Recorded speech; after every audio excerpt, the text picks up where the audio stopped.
Nah itu dari Puncak Merapi sampai Huntap Karangkendal itu 8 kilo. Boh. Oh, iya. 8 kilo. Itu kalau 15 menit ya, 20 menit ya sampai ke puncak ya. Kayak ahli bener gue yang juru kunci siapa ini? Kalau naik drone itu. Loh, tahu drone juga ternyata juru kunci. Jangan main-main ini ya Slemanis ya kan. Ini juru kunci bukan sembarang juru kunci. Kalau sekarang itu menempuh jarak dari Kinarejo ke Merapinya itu ya sekitar 1,5 jam. Oke, cukup jauh ya? Ya lumayan. Capek nggak itu Ki? Enggak lah ya. Ya jelas capek. Jelas capek ternyata. Saya kira nggak capek gitu loh jawabannya. Saya juga manusia biasa. Ada tradisi tersendiri nggak sih kayak sih jadi juru kunci itu? Ya tradisinya kalau khusus itu tidak. Ya kalau yang dicontohkan oleh Bapak almarhum itu suatu pesan saja. Pesannya bahwa jadi tahun 2010 itu meletus pertama kali tanggal 26 Oktober. Itu waktu itu sebelum itu sudah sangat terasa. Seperti apa? Terasanya itu kalau pergi. Beranda Sleman, berita dan pandangan Sleman. Merapi bukan sekedar gunung berapi, tapi bagian dari kehidupan dan juga budaya di Kabupaten Sleman. Nah, dalam kesempatan kali ini, Slemanis tentu kita akan hadirkan khusus untuk Slemanis, di mana sosok yang sudah menjaga, merawat tradisi dan juga hubungan masyarakat yang ada di Gunung Merapi. Siapa lagi kalau bukan juru kunci Gunung Merapi. Kita berikan aplaus untuk Mas Wedono Surakso Hargo atau Ki Asih. Boleh tepuk tangan dulu. Kados pundi kabaripun Ki Asih, sehat? Ya, alhamdulillah saya Mas sehat. Iya, saya nggak sehat. Saya deg-degan hari ini Ki Asih, ketemu Ki Asih. Sudah kepikiran tadi. Kepikiran mau tanya apa jadi bingung gitu ya. Jadi grogi-grogi gimana gitu. Ki Asih sehat ya hari ini, sehat pasti ya, dari Gunung Merapi menuju ke sini gitu. Ya. Langsung ke sini tadi tiba-tiba atau ya, gimana? Dijemput juga. Dijemput. Saya kira tiba-tiba sampai depan sini. Oke, tapi dalam kesempatan kali ini kita pengen beritahu, memberi insight juga, wawasan, ilmu-ilmu kepada Slemanis yang mana selalu menyaksikan podcast Beranda Sleman, berita dan juga pandangan Sleman. Kita pengen kenal lebih dekat sosok Ki Asih, juru kunci Gunung Merapi saat ini. Sudah puluhan tahun, sejak tahun 2011. 10 ya, 10 ya. Oke. Sekitar itulah ya Ki Asih, hampir 1,5 dekade ini. Betul ya? Betul. Gimana Ki Asih perasaannya menjadi juru kunci? Ya, terima kasih Mas. Perasaan untuk menjadi juru kunci itu ya gimana ya? Ya senang gitu lah. Ya senang susah. Arti ya senang lah itu karena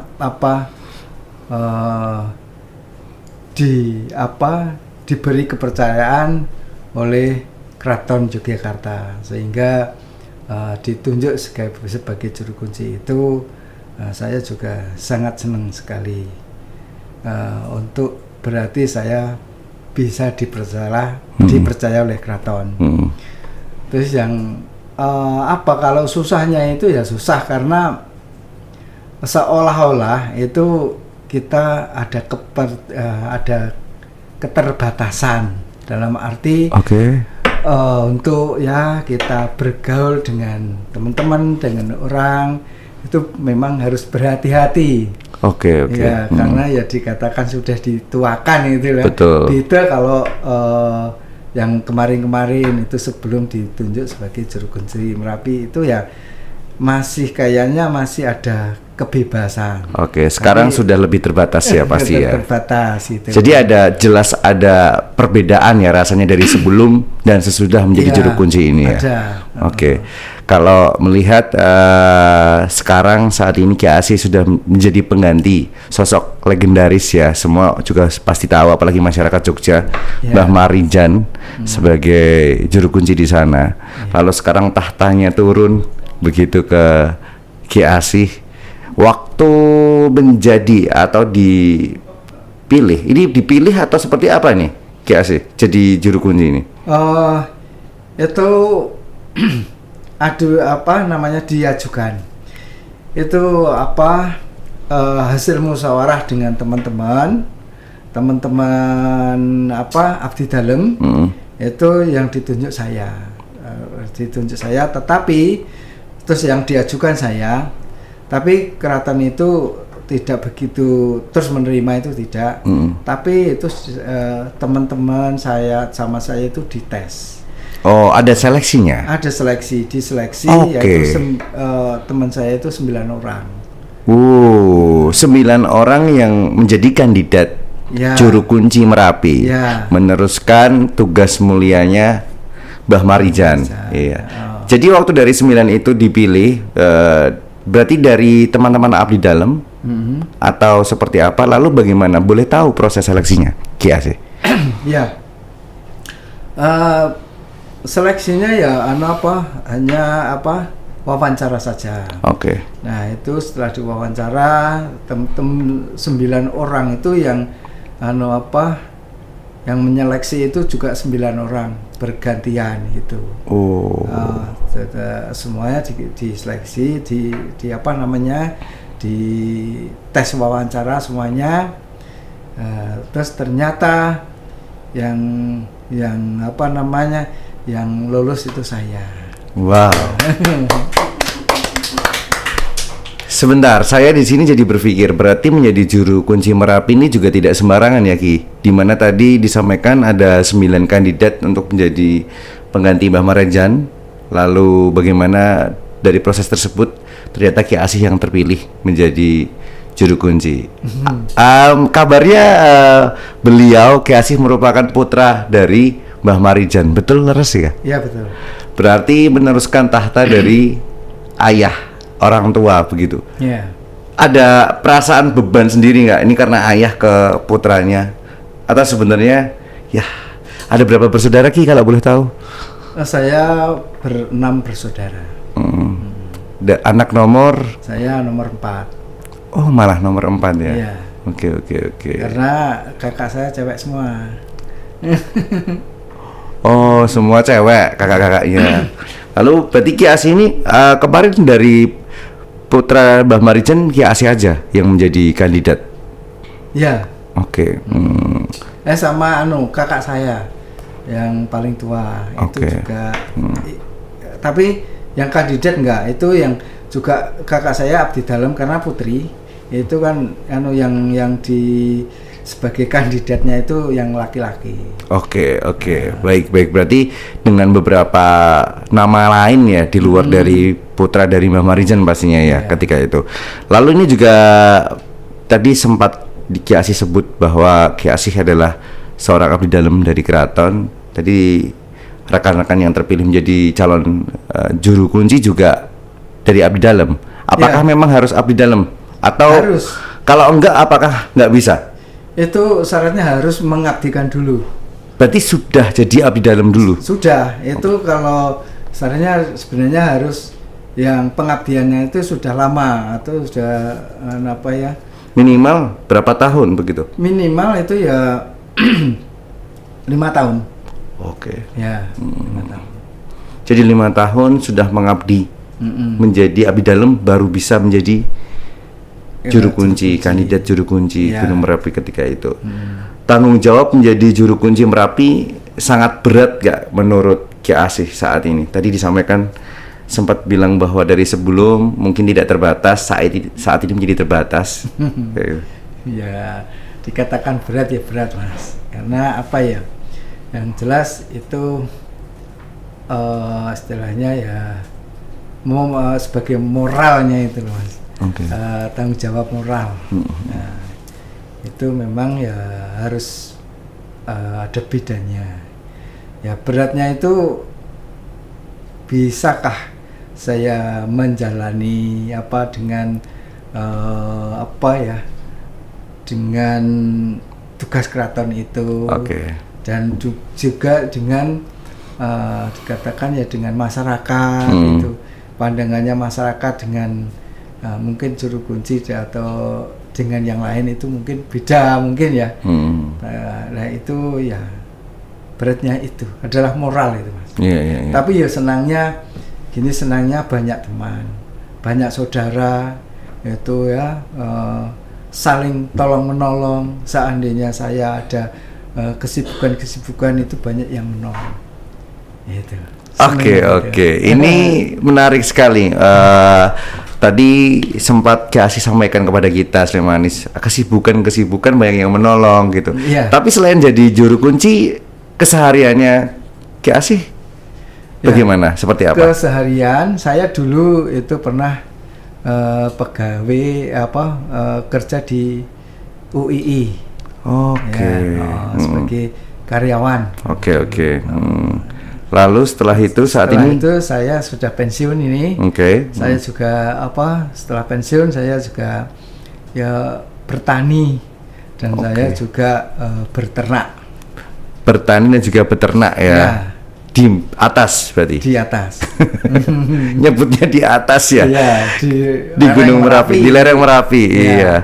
Kalau tempat tinggal berarti ada di berapa jarak dengan dari Puncak Merapi? Sekarang kan saya tinggal di Huntap Karangkendal karena relokasi. Nah itu dari Puncak Merapi sampai Huntap Karangkendal itu 8 kilo. Iya. 8 kilo. Itu kalau 15 menit ya, 20 menit ya sampai ke puncak ya. kayak ahli bener gue yang juru kunci siapa ini? Naik drone itu. Loh, tahu drone juga ternyata juru kunci. Jangan main-main ini ya, Slemanis ya kan. Ini juru kunci bukan sembarang juru kunci. Wes, begitu ya. Tapi saya tuh pengen tahu juga ketika Ki Asih menjadi juru kunci ini pasti kan ada sebuah tradisi ya, atau maksudnya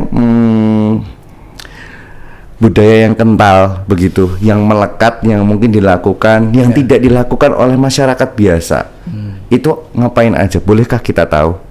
Kalau yang tidak dilakukan oleh masyarakat biasa itu adalah labuhan. Labuhan Merapi. Gimana itu? Itu kalau Labuhan Merapi itu kan sebenarnya hajat keraton, dari keraton. Jadi saya itu sebagai pelaksana. Kalau keraton itu mengadakan hajatan atau labuhan, itu yang melaksanakan saya dan teman-teman. Itu. Oke. Tapi kalau pengen tahu sebenarnya Labuhan Merapi ini sendiri mempunyai makna filosofi apa sih, Ki Asih? Maknanya pertama kali yaitu kita memohon kepada Tuhan Yang Maha Esa bahwa kita mohon untuk keselamatan, karena kita dekat dengan Merapi, ya pokoknya supaya bagaimana warga masyarakat dan pada umumnya wilayah Yogyakarta itu selamat dari dari erupsi Merapi terutama itu. Yang kedua yaitu mungkin itu keraton sudah ada suatu perjanjian ya mungkin. Itu jadi setiap tahun itu ada labuhan, yaitu sebagai ubur rampe itu di sajikan untuk yang istilahnya yang menunggu Merapi itu. Oke. Berarti memang kita lakukan sebagai rasa syukur juga di situ ya. Rasa syukur juga. Apalagi kita berada dan kita hidup di sekitarnya, begitu ya. Karena Merapi kan sumber kehidupan warga masyarakat. Merapi tidak pernah ingkar janji. Katanya orang-orang gitu ya, yang anak-anak skena bisa sering ngopi gitu kan ya. Anak-anak Gen Z gitu Ki, ya kan. Merapi tidak pernah ingkar janjinya. Oke. Kalau kita lihat tadi ada Labuhan Merapi, berarti dilakukan oleh abdi dalam juga begitu. Di atas berarti menempuh perjalanan sejauh apa itu atau berapa lama Ki? Ya, kalau sekarang itu menempuh jarak dari Kinarejo ke Merapinya itu ya sekitar 1,5 jam. Oke, cukup jauh ya? Ya lumayan. Capek nggak itu Ki? Enggak lah ya. Jelas capek.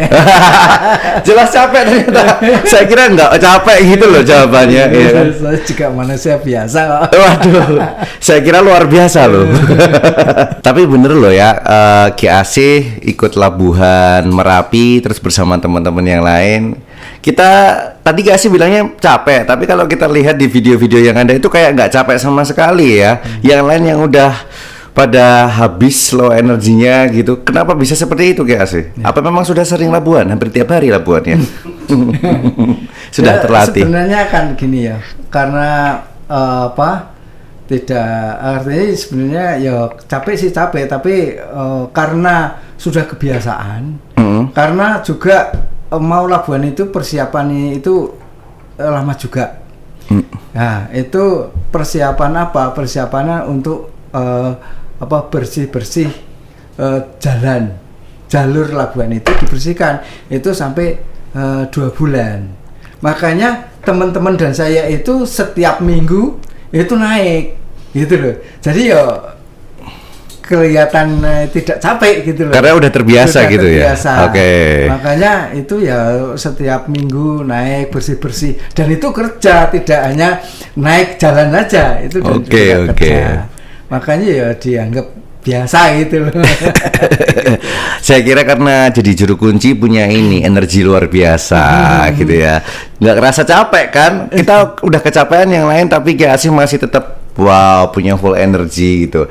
Ki Asih juga pasti dalam perjalanan hampir 15 tahun ya berarti Ki Asih ya menjadi juru kunci ini. Ada hal apa nggak yang mungkin Ki Asih juga contoh dari seorang ayah Mbah Marijan waktu beliau menjadi juru kunci yang saat ini mungkin masih dilakukan juga. Ada tradisi tersendiri nggak sih Ki Asih jadi juru kunci itu? Ya tradisinya kalau khusus itu tidak. Ya kalau yang dicontohkan oleh Bapak almarhum itu suatu pesan saja. Pesannya bahwa pernah Bapak itu bilang, kowe sesuk nek dibutuhke karo sapa wae aja pok bedak-bedake. Cara Jawane ngono ki aja mbancine ban siladan. Jadi siapapun yang membutuhkan saya, entah itu pun siapapun itu jangan dibeda-bedakan, harus dilayani dengan sama. Itu pesan dari almarhum. Kalau sosok Bapak itu ya orangnya humoris dan juga ya orangnya ya sabar gitu. Jadi kalau dulu saya waktu kecil itu saya mungkin ya sering rewel gitu waktu kecil. Bapak itu tidak pernah itu istilahnya menangan pakai fisik itu tidak. Cuman kalau nakut-nakuti saja. Contohnya gimana contohnya Ki? Contohnya ya, ini enggak, tapi ya nganu ya. Nggak apa-apa Ki, kan hanya orang tua ke anak maksudnya. Ibaratnya seperti apa contohnya? Tapi ya gini ya, kalau kamu nek kowe rewel tak upili itu saya sudah takut itu. Oh iya receh juga ya beliau ya ternyata ya. Pantesan dibilang humoris gitu ya. Suka bikin ketawa berarti. Iya sambil ketawa. Oke.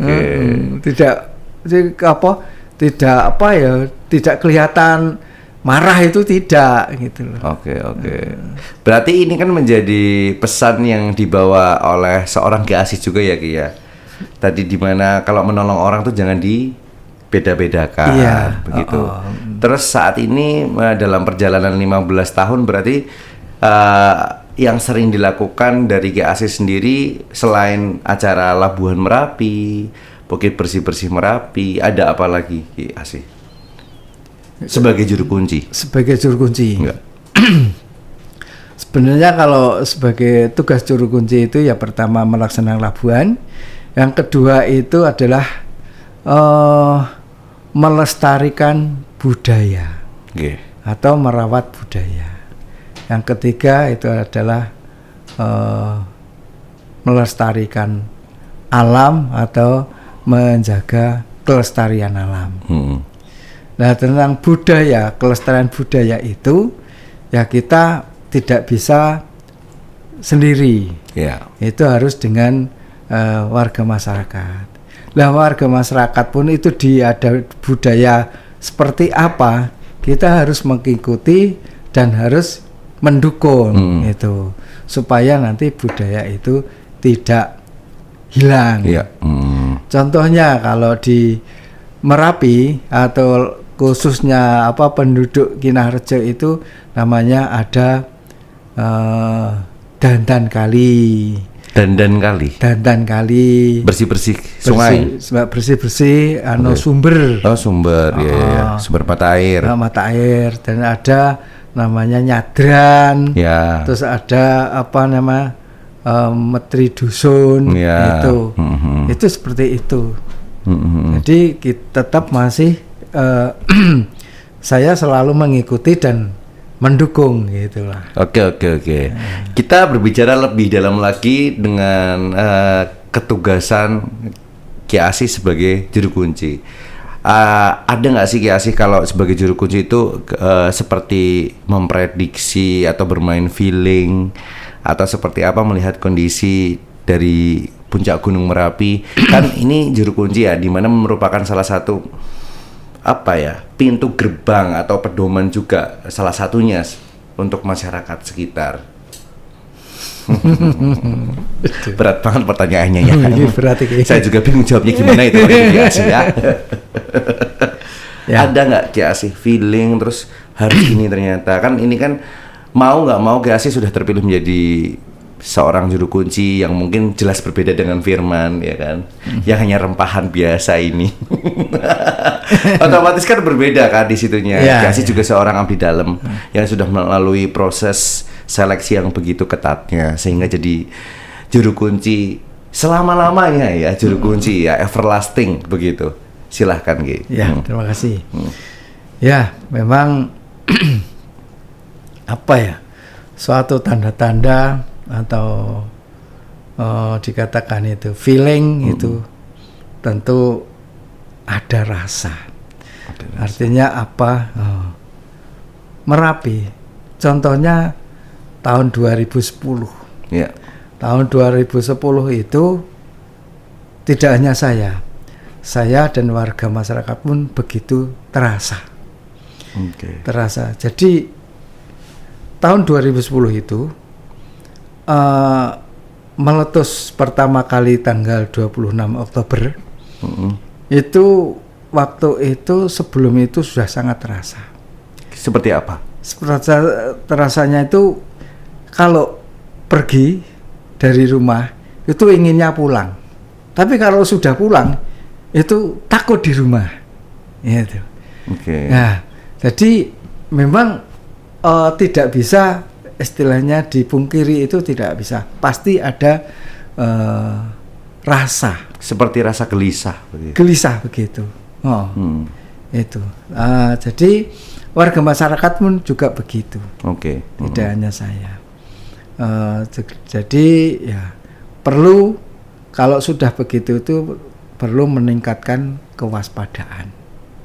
Meningkatkan kewaspadaan dan selalu itu ingat pada Merapi, artinya kita jangan sampai lalai dengan Merapinya, harus suatu saat itu harus lihat puncak, lihat Merapi seperti apa. Gitu. Ya, jelas pasti ada yang namanya rasa dan juga feeling ya yang mungkin memang Ki Asih terpilih menjadi juru kunci, alam semesta juga merestui sehingga kita bisa tahu mitigasinya, preventifnya supaya semua teman-teman masyarakat yang ada di puncak terutama ya, puncak Gunung Merapi semuanya baik-baik saja. Lalu kalau Ki Asih dari beberapa 15 tahun ya, hampir kurang lebih Ki Asih, pengalaman tersendiri secara personal sebagai juru kunci, ada sesuatu yang berbeda gitu. atau mungkin yang sangat memorable di hati dan di benak seorang Ki Asih sebagai juru kunci? Boleh tanya yang lebih dalam-dalam nggak sih? Boleh lah ya, boleh kita kupas gitu. Ada nggak sih kayak kita kan kalau ngobrolin juru kunci ini sebagai warga biasa melihatnya kan dekat dengan yang mungkin tidak terlihat lah atau mungkin apa gitu lah kita sebut ya. Ki Asih ya. Seperti itu sebenarnya gimana sih Ki Asih, rumor-rumor kayak gitu? Ya, kalau seperti itu ya kalau secara jelas itu tidak. Ya, secara jelas tidak. Tapi mungkin secara feeling atau lewat dikatakan kalau misalnya lewat mimpi atau bagaimana itu bisa. Memang bisa begitu. Jadi secara langsung itu, kalau secara langsung itu saya belum. Oke. Ya. Tapi dapat dari mimpi dan yang lain itu sesuai gak Ki? Kayak diberitahu lewat mimpi. Ya memang kadang-kadang memang sesuai. Cuman kalau tidak bisa untuk misalnya ada Merapi ada tanda-tanda itu. Itu merupakan tanda-tanda. Itu tidak bisa diprediksi itu misalnya kapan Merapi akan meletus misalnya. Itu juga tidak bisa. Ya itu cuman tanda-tanda seperti itu aja. Dan itu ya kita kalau sudah ada suatu tanda-tanda seperti itu ya tetap kita meningkatkan kewaspadaan itu tadi. Ya, jadi setelah dari mimpi terbawa mungkin kode ya diberikan oleh semesta lalu boleh dilihat, kita melihat dari kayak Ki juga melihat ini ya Ki Asih ya, bagaimana aktivitas Gunung Merapi setelah mimpi itu tadi disesuaikan ya. Wow, itu memang gift tersendiri sih ya Ki ya. Kalau Firman mungkin kalau mimpinya yang lain gitu. Terus melihat kenyataan kok beda gitu. Sebenarnya juga Mas. Ya kadang-kadang gitu mungkin ya karena sekarang itu kan juga aktif dari Merapi ya, kadang-kadang harus nengok lah gitu malam atau itu harus mungkin bangun tidur atau mungkin ya paling tidak ya tak ndelok Merapi sedeleng. Ki Asih lihatnya dari mana? Dari jendela atau keluar atau keluar? Kalau dari rumah, dalam rumah enggak kelihatan. Paling enggak keluar ke jalan itu. Kadang-kadang kalau pas ada teman atau itu ya naik ke Kinarjo gitu. Di sana ya duduk sebentar gitu. Berkomunikasi dengan Gunung Merapi. Menikmati sejuknya Merapi. Benar. Terus ini ada pengalaman nggak tanda-tanda yang dimaksud mungkin saat dulu dari Mbah Marijan yang sudah lama menjadi juru kunci, pengalaman tanda-tanda yang dimaksud itu ada seperti apa yang diceritakan atau disampaikan oleh Ki Asih sebagai anaknya? Jadi secara tidak langsung Ki Asih juga sebenarnya tahu nih karena dari orang tua, dari sang ayah sudah pernah mewanti-wanti lah ya tentang Gunung Merapi. Tentang Gunung Merapi ya. Itu tadi sudah saya ngobrol-ngobrol ya. Itu Bapak itu waktu menerima suatu tanda-tanda itu juga lewat mimpi juga. Oh sama ya? Sama. Jadi kejadian 94. Kejadian 94 itu. Oh saya belum lahir Ki, nggak tahu itu kejadiannya apa. Bercanda ya. Ini 94 ya Ki ya? 94 itu Bapak itu pernah ngomong ini Bapak itu ngimpi kalau itu yang dijadikan itu orang yang sudah meninggal gitu loh. Sebagian itu yang dulu dimimpikan. Itu yang dimimpikan itu Mbah Kaum itu yang sudah meninggal.